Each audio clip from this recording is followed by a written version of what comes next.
మన ఇంట్లో ఉంటే ఏం జరుగుతుంది? దీని వెనుక ఉన్నటువంటి ఆయుర్వేద గుణాలేంటి? మన ఆరోగ్యాన్ని శంకుపుష్పం ఏ విధంగా మెరుగుపరుస్తుంది?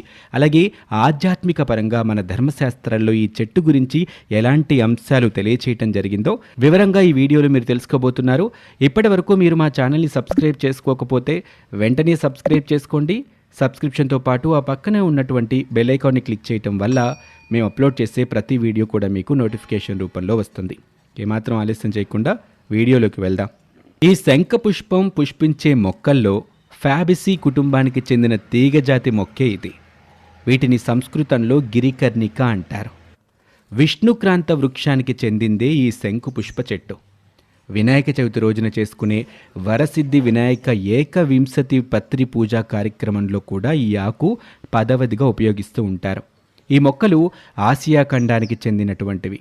ఆ తర్వాత ఇప్పుడు ఇవి ప్రపంచమంతా